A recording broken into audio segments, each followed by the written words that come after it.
حضور سید عالم صلی اللہ علیہ وسلم کی امت بہترین امت. کون سی بہترین امت؟ جس کو کہا گیا کہ تم نے سود نہیں کھانا, تم نے حرام نہیں کھانا, تم نے غیروں کا مال نہیں کھانا, تم نے جناب یتیموں کا مال نہیں کھانا, تم نے ناجائز طریقے سے مال نہیں کھانا. لیکن وہ امت آج سارے کرتوت کر رہی ہے. پہلی امتیں ایک ایک گناہ کریں. کوئی ہفتے والے دن مچھلیاں کسی کے لیے ممانت آئے تو وہ ہفتے والے دن مچھلیاں پکڑیں, اللہ ان پر عذاب بھیج دے. کسی کی مجھے یہ بتائیں کہ آج جدھر جاؤ, اس طرح شہر کی جس طرف نکل جاؤ, وہاں بڑے بڑے پوش علاقے ہیں, بڑے بڑے جناب سوسائٹیاں ہیں اور بڑی بڑی دیواریں ہیں اور بڑی بڑی ان کی چیک پوسٹیں ہیں. اندر داخل ہونے سے پہلے اپنی شناخت کروائی جائے. بنی اسرائیل کی ایک قوم جس کے امیروں اور غریبوں کے درمیان جس کے امیروں نے دیوار کھڑی کر دی. بھائی اس قوم کے غریب ادھر رہیں گے اور امیر ادھر رہیں گے. جب دیوار کھڑی کر دی, ایک رات جب وہ سوئے, صبح اٹھے تو غریب امیروں کی جانب سے کوئی شور شرابہ نہیں, کوئی جناب اٹھنے کے اثرات نہیں, کوئی جناب باتوں کی آواز نہیں. تو غریبوں نے کہا ہم جھانک کر دیکھو تو صحیح, یہ آج اٹھے نہیں, خیر ہو یہ خاموش ہو کر بیٹھے ہیں. جب غریب قوم نے امیروں کی طرف جھانکا تو دیکھا کہ وہ کتے اور خنزیر بن چکے ہیں. صرف میرے اللہ کو یہ بات پسند نہیں آئی کہ تم نے ان کے درمیان تفریق پیدا کیوں کی ہے. جب میں نے جو خود بنایا ہے اپنے بندوں کو, خود کسی کو غریب بنایا, کسی کو امیر بنایا, کسی کو اونچا بنایا, کسی کو نیچا بنایا, کسی کو بڑا بنایا, کسی کو چھوٹا بنایا, تم نے درمیان میں دیوار کیوں ہے؟ اللہ نے ان کو خنزیر اور بندر بنا دیا. لیکن یہ آج ہر طرف یہی تماشا ہے. بنی اسرائیل والے قوم والے سارے گناہ, وہ مولوی ہوں ان میں بھی موجود ہیں جی, وہ پیر ہوں ان میں بھی موجود, وہ مشائخ ہوں ان میں بھی موجود, وہ عوام ہوں ان میں بھی موجود, وہ سیاستدان ہوں, وہ کوئی بھی طبقہ ہے فکر سے تعلق رکھنے والے لوگ ہوں, ان کے اندر وہ سارے گناہ موجود ہوں. لیکن پھر بھی ان کے اوپر عذاب نہیں آتا, نہ ڈڈوؤں کا, نہ ٹڈیوں کا, نہ خون کا, نہ بارشوں کا, نہ طوفانوں کا, نہ سیلاب کا. پھر بھی ان کے اوپر اجتماعی عذاب نہیں آتا. تو اس کی وجہ کیا ہے؟ اعلیٰ حضرت فرماتے ہیں عطائے عرب, جلائے کرب, فیوز عجب, بغیر طلب, یہ رحمت رب ہے کس کے سبب؟ بے رب جہاں تمہارے لیے. اور جمہوریت کے نام پر اور جناب مفاد عامہ کے نام پر, مفاہمت کے نام پر, وہ جو شخص آیا ہے ہماری وزارت عظمیٰ کے سیٹ پر 10 مہینے 11 مہینے ہوئے ہیں, وہ آیا شخص, وہ کہتا تھا میں اس قوم کو بچانے کے لیے, اس کی معیشت ٹھیک کرنے کے لیے اگر کپڑے بھی اپنے بیچنے پڑے تو وہ بھی جناب بیچ کر ان کی خدمت کروں گا. اس نے کپڑے کیا بیچنے تھے؟ جو فطرت نے لباس دیا ہے, کھال اور ماس اور گوشت, اس نے وہ بھی نوچنا شروع کر دیا ہے قوم کا. اور کبھی بھی فلاح نہیں پا سکتی قوم, یہ بات پکی ہے. اور یہ کہتے تھے حساب ڈار آئے گا. میں نے کہا تھا تمہاری معیشت درست نہیں ہو سکتی کیونکہ تم نے ناموس رسالت پر مداہنت کی ہے, تم نے ختم نبوت پر مداہنت کی ہے, اور جو تیرے در سے یار پھرتے ہیں وہ در بدر یوں ہی خار پھرتے ہیں. ہاں پھر رہے ہو کہ نہیں در بدر خار؟ ہاں تو آیا نہ درتے کیوں بد نصیبہ. ہاں تسی آ جاندے تواڈے کول موقع سی. بابا جی فرماتے ہیں زندگی چ ایک ویڑا اے آندا کہ بندے نو یا ادھر دا فیصلہ کرنا پیندا یا ادھر دا فیصلہ کرنا پیندا. کاش کہ تسی سارے رسول اللہ دے در دا فیصلہ کر لیندے. اج تک تانوں سارے کہہ رہے ہیں تسی ڈیفالٹ بھی ہو چکے ہو, تسی جناب منگتے بھی ہو, تواڈے کول ملک بھی نہیں چل رہا. کہنے جی آپ کہتے ہیں جناب سود کو ختم کرنے والی بات, اور آپ کہتے ہیں جناب یہ کوئی ٹھیک بات ہے کہ جناب آپ کہتے ہیں ہم سود نہیں دیں گے. میں نے کہا یہ ٹھیک ہے کہ دنیا کے آگے جھولیاں پھیلا کر پھرو, اور یہ ٹھیک ہے کہ دنیا کے آگے دامن پھیلا کر پھرو, اور تم امداد دینے جاؤ اور اگلے دروازے بند کرنے کہیں لینے نہ آ جائیں, اور تم دنیا کو امداد دینے کی بجائے یہ بیان دو کہ ہم 6 مہینے تک ان سے امداد لیں گے نہیں. ڈوب مرنے کا مقام ہے تمہارے لیے.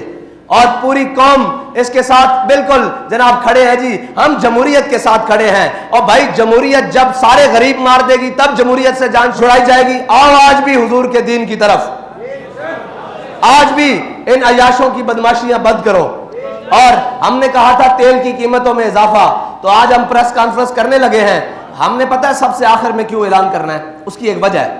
اس کی ایک وجہ ہے کہ ہم انتظار کر رہے تھے, ہو سکتا ہے جن کو آزادی کی جنگ لڑنے کا شوق چڑھا ہوا تھا وہ کچھ کر لے قوم کے لیے, کچھ بول ہی پڑے اپنے اقتدار کی حرص کے علاوہ کہ یار اس قوم کو مارنا ہے تم نے. تمہیں چاہیے تو یہ تھا کہ تم منی بجٹ پیش کرتے ہوئے یہ کہتے کہ ہم اپنی عیاشیاں ختم کر رہے ہیں.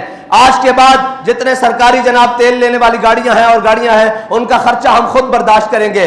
آج کے بعد جتنے بھی ہمارے اثاثے ہیں آدھے ہم وہ قومی خزانے میں جمع کرواتے ہیں. لیکن انہوں نے آسان حل ڈھونڈا ہوا ہے. ان کو پتا ہے کہ ہم لتر بڑھا دیں اور بندے بڑھا دیں, قوم کھانے کے لیے تیار ہے.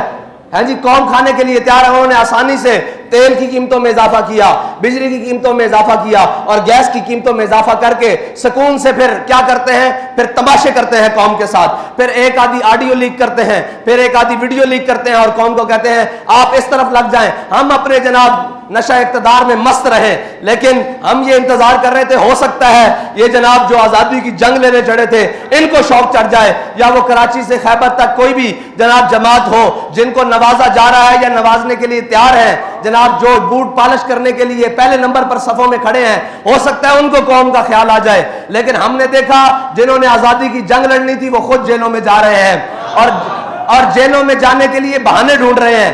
اور جناب جنہوں نے کہا تھا کہ ہم میدان میں کھڑے ہیں وہ جناب آگے لیٹنے کے لیے تیار کھڑے ہیں. تو پھر ہم نے کہا کہ آخری تو ہم ہی رہتے ہیں.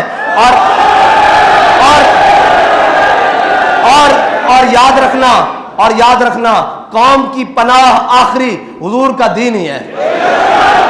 یہ جہاں مرضی پھر لیں آخر وہ دین ہی ہے جو ان کو بچا سکتا ہے, اور وہ دین ہی ہے جو ذات سے بھی مراد ختم کرتا ہے حضرت عمر بن عبدالعزیز کی طرح, رشتہ داروں سے بھی ختم کرتا ہے, تعلق داروں سے بھی ختم کرتا ہے, دوستوں سے بھی ختم کرتا ہے, اور قریبی رفیقوں سے بھی ساری چیزیں ختم کر کے قوم کے خزانے میں جمع کرواتا ہے.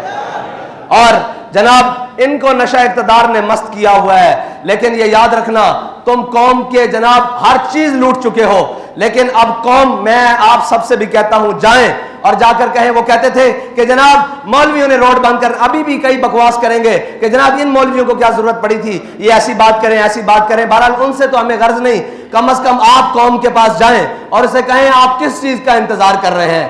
کہ ابھی ہماری شنید یہ ہے کہ جناب بین الاقوامی ایجنسیاں اور بین الاقوامی ادارے آ رہے ہیں ہمارے ایٹمی پلانٹ کا وزٹ کرنے کے لیے, تو پھر اس کے بعد ہمارے پاس بچا کیا ہے؟ میرے آقا و مولا صلی اللہ, بھائی کچھ بھی نہ ہو غیرت تو اندر موجود ہو. میرے آقا و مولا صلی اللہ علیہ وسلم کی حیات مبارکہ ہمارے لیے مشعل راہ ہے. حضور سید عالم صلی اللہ علیہ وسلم جب ظاہری دنیا سے تشریف لے کر گئے تو یہودی کے ہاں آپ کی زیرہ جو ہے وہ رہن پڑی تھی, لیکن آپ کے گھر میں 9 تلواریں لٹک رہی تھی. ہاں یہ تو ہمارا, لوگ کہتے ہیں پھر جناب یہ ڈیفنس. میں نے کہا بھائی بات سنو, ہم بھوکے بھی رہ لیں گے, ہم ساری باتیں کر لیں گے, لیکن اپنی غیرت کے اوپر سودا نہیں کریں گے. ہاں کل کو یہ بات جناب بین الاقوامی ادارے آ کر کہیں کہ جناب اس کو بھی بیک رول کرو اور اس کی جناب تعداد کو کم کر دو, انہیں کہہ دو بھائی ہم بھوکے رہ سکتے ہیں, اس کی تعداد بڑھائی تو جا سکتی ہے, کم نہیں کی جا سکتی. لیکن میں آپ کو یہ بات بتا دوں کہ جن کے ہاتھوں میں آپ کے ملک اور ریاست کا اقتدار ہے وہ بڑھانے کی کیا بات, وہ تو اس کو ختم کرنے پر تلے ہوئے ہیں. لیکن یہ اس پاکستان نے باقی رہنا ہے تا صبح قیامت, اور اس پاکستان نے اسلام کا قلعہ بننا ہے. لیکن لگتا ہے اس کے آثار اللہ تعالیٰ اپنی حکمتوں سے, اپنے جناب رازوں میں سے اور اپنی تدبیروں سے انشاءاللہ جلدی لا رہا ہے. اب آپ کی ذمہ داری بنتی ہے آپ قوم کے پاس جائیں اور انہیں کہیں کہ تحریک لبیک جو بھی فیصلہ کرے آپ کو اس کے ساتھ کھڑا ہونا ہوگا. آپ تو کھڑے ہیں نا, آپ کا کام ہے قوم سے بھی جا کر کہیں کہ وہ جناب کوئی نونیا ہے, کوئی جناب وہ جناب پی ٹی آئی والا ہے, یا کوئی جناب جو بھی جس جماعت سے تعلق رکھتا ہے, اسے کہو بھائی ساری باتیں بعد میں, یہ ملک بچے گا تو تب ہم بچیں گے نا. اس ملک کو جس نام پر حاصل کیا ہے وہ ملک رہے گا تو پھر آگے چل سکیں گے نا. تمہاری یہ, میں تاجروں سے کہتا ہوں میرے آقا و مولا ابھی رمضان شریف آ رہا ہے, اس کے لیے بھی انشاءاللہ ہم نے ایک جناب پلان ترتیب دیا ہوا ہے اور انشاءاللہ بڑا بہترین ہوگا. بہرحال میرے آقا و مولا صلی اللہ علیہ وسلم نے فرمایا حق گو یعنی سچ بولنے والا تاجر اور جناب امانت دار تاجر قیامت والے دن شہیدوں اور صدیقوں کے ساتھ اٹھایا جائے گا. لیکن سچ بولنے والا تاجر اور جناب امانت دار تاجر, لیکن یہاں کیا ہوگا, ابھی جناب آئے گا رمضان تو قیمتیں 3 گنا بڑھا دی جائیں گی. پھر ان پیسوں سے جناب